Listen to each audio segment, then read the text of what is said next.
When it comes to visibility, there's a specific kind of frustration that nobody wants to talk about.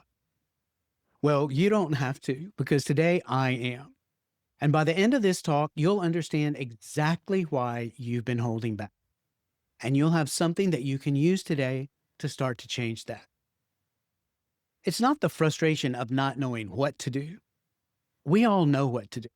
Speak up more, show up online, share your ideas, get on camera, tell your story, build your brand. You've heard it 100 times, and in deep inside, you know that that's true. But something keeps stopping you. Something keeps holding you back. And it's not laziness. It's not a lack of motivation, not even fear, at least not in any kind of way that you can label it.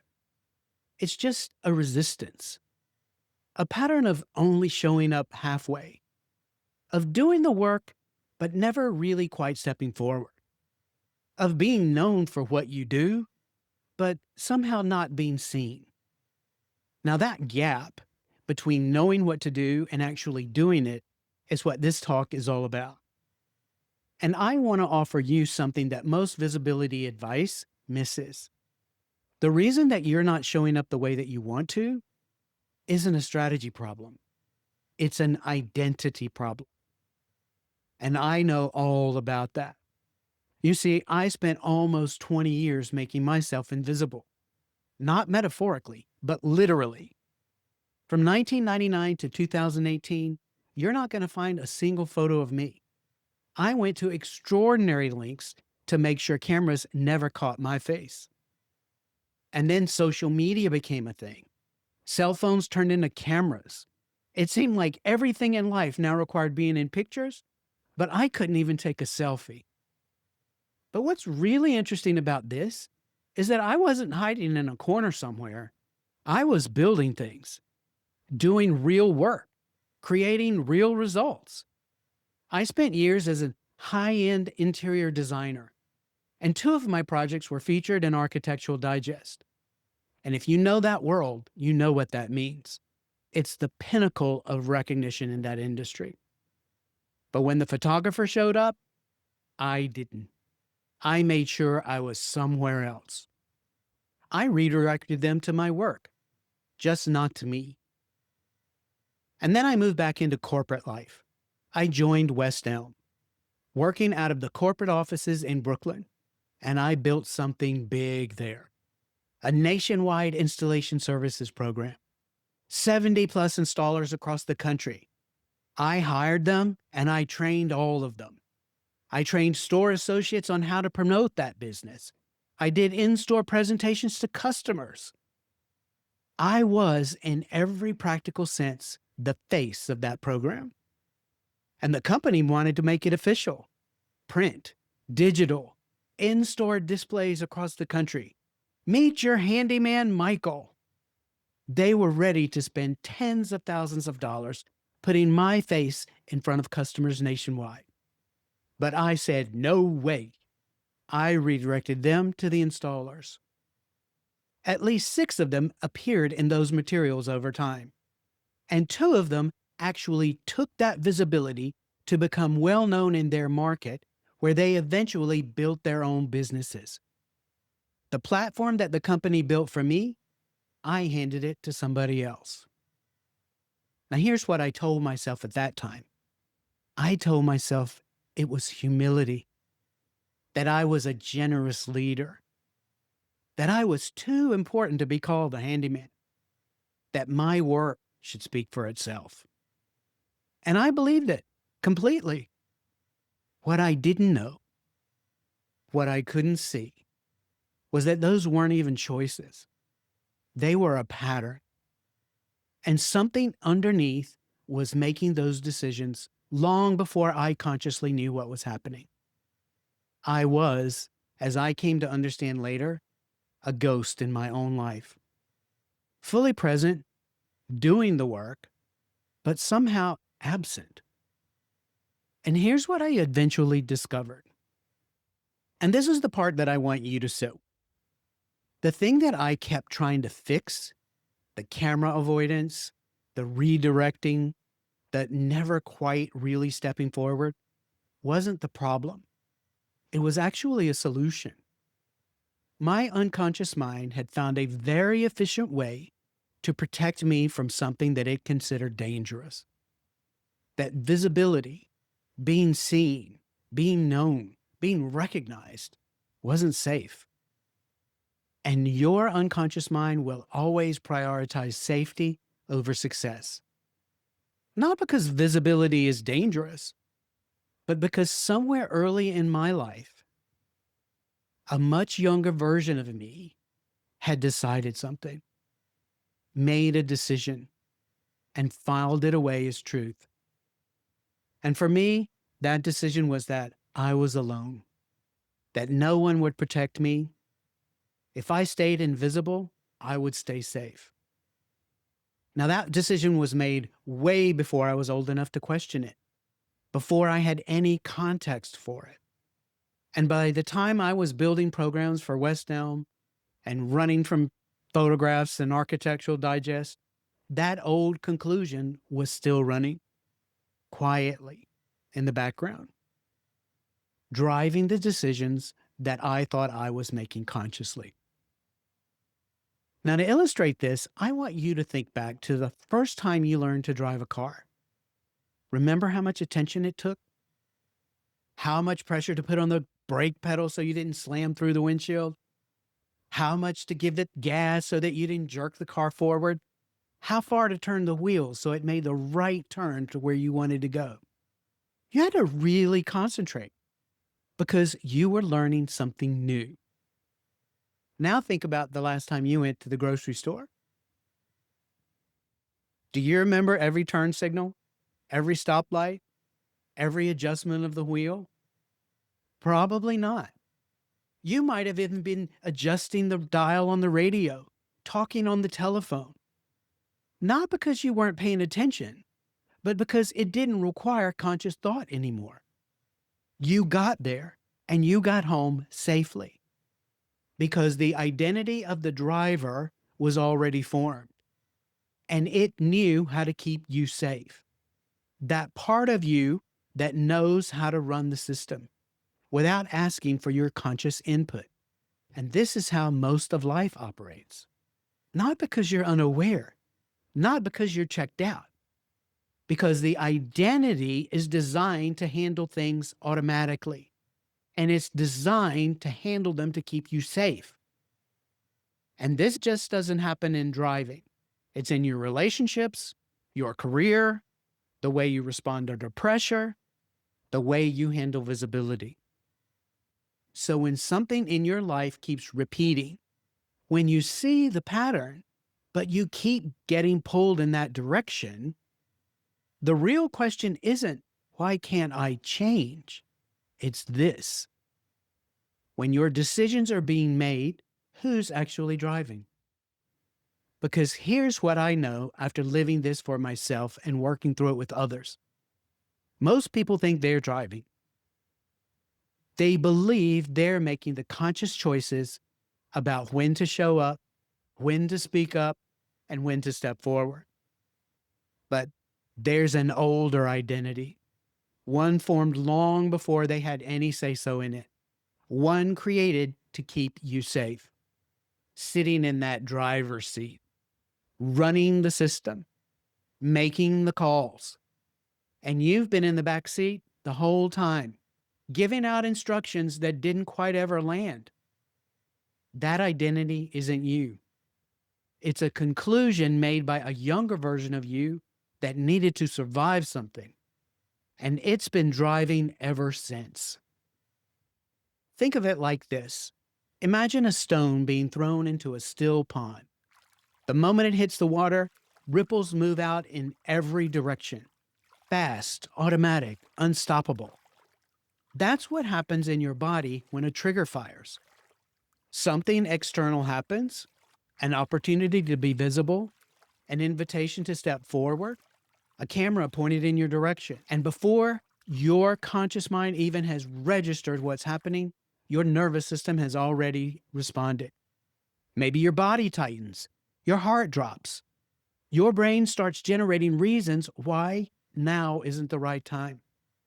The ripples are already moving. Your body isn't responding to the opportunity that's in front of you. It's responding to the last time something like this felt dangerous.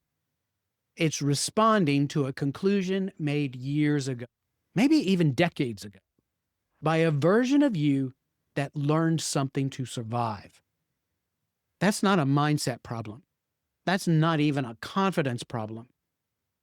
That's your nervous system doing exactly what it was designed to do, to protect you based on the best information that it has, which happens to be very old information, outdated information. Now, your nervous system expresses this in two ways. The first way is in allergies, a resistance to what you actually want. You want visibility. You know you need it, but every time it's available, something in you pushes it away, finds a reason not to do it, redirects it to somebody else, keeps you behind the scenes. Now, the second is addictions, pulls towards something that keeps you feeling comfortable, but it keeps you stuck.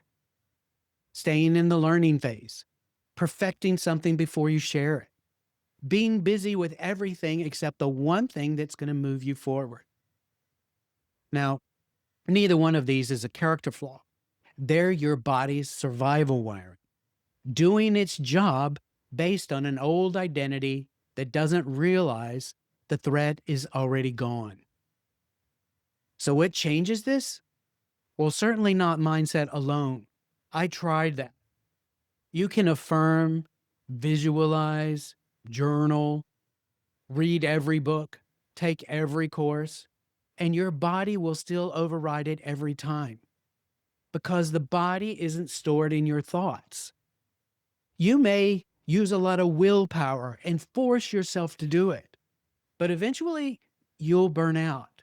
And when you do, you'll just make that old identity even stronger because that identity is stored in your cells, in your nervous system, in the physical memory of every time visibility felt unsafe. Now, what changes it is interrupting the pattern at the body level before it completes its automatic firing. Let's go back to our pond example.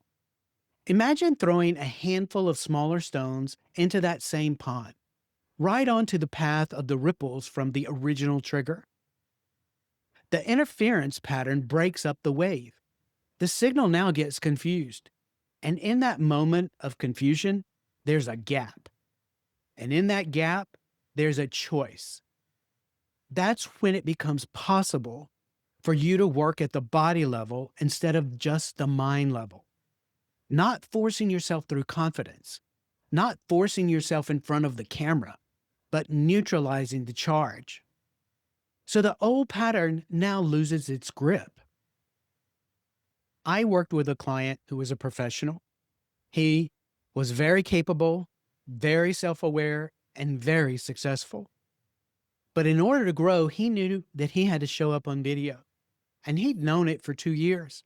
He'd purchased all the equipment, he had all the ideas, everything except the ability to hit record. But when we slowed down and started looking what was actually happening in his body the moment before he hit record, there was a very specific sensation, a tightening in his chest, a rush of heat that went up to his forehead. And attached to that sensation was a very old conclusion. If people really see me, they'll find out that I'm not good enough. Now, that conclusion was not true, and it never had been true. But his nervous system had been treating it as truth for years. And once we defined that, once we named that and located that in his body and worked at that level, something big shifted. Within a couple weeks, he was recording consistently. Not because he had conquered any fear, but because he had released the charge that was generating it. He didn't suddenly feel fearless. He just stopped resisting recording. It was as simple as that. So here's what I want to give you today, not a concept, but something that you can actually use today. The next time that you feel a resistance fire, when that moment comes, the hesitation before you hit post, the tightening before you go on camera, the urge to stay quiet instead of stepping forward, don't push through it. Work through it. And here's 4 simple steps to do that. And they work.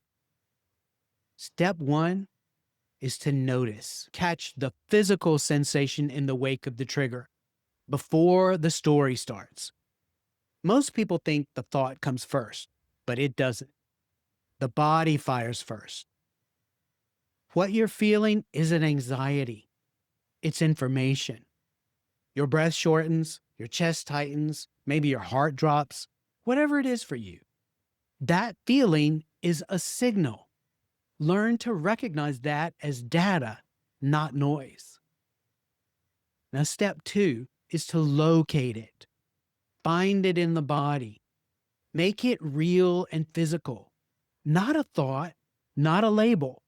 Put your hand on it. Where is it exactly? How big is it? Is it the size of a fist? Is it a wave? Does it have a shape, a texture, a color? This isn't metaphysical. What we're doing is we're making that feeling concrete and describing it. That gives you something to actually work with, rather than this vague sense of dread that your mind can spin some story around. And then comes step 3, the interrupt. Hold your attention on that feeling itself, not the thoughts swirling around it. This is the interruption. Breathe slowly and deliberately into that location. Keep your focus on the physical sensation, not on what triggered it, not on what it means, just the feeling itself. Like the smaller stones thrown into those ripples, when you hold attention on that sensation, the automatic signal loses its momentum and the wave starts to break up. And in that break comes step 4. Choose. There's a gap. It may only last a moment, but in that gap, something is available that wasn't available before. Not a forced action, not white knuckling your way forward, but genuine choice made from the present reality. Not from those instructions from an old identity running an outdated code.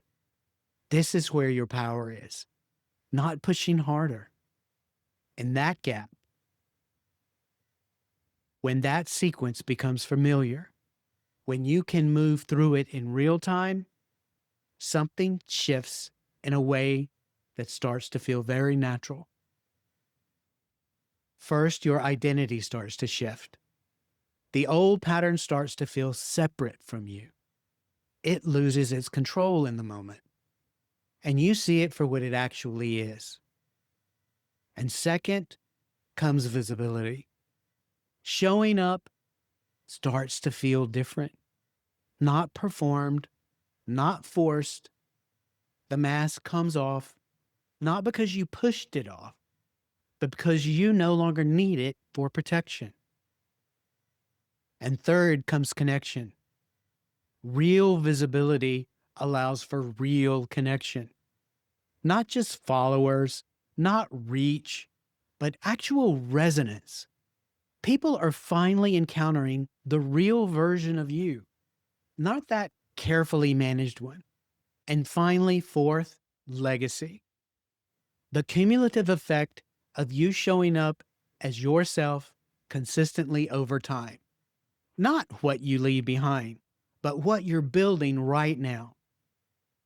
Now, this isn't just a linear checklist, it's a natural sequence. And it starts with a single question. You don't need more strategy. You don't need more content. You don't need to be louder or more polished or more confident. None of that. You need to see who's actually driving. because the version of you that's fully visible, that shows up without the constant internal negotiation, that speaks and creates and connects from a place of genuine alignment, that version of you isn't someone that you have to become. It's someone that you have to uncover. And it starts in the moment when you begin to see who's actually been driving and you reclaim your seat.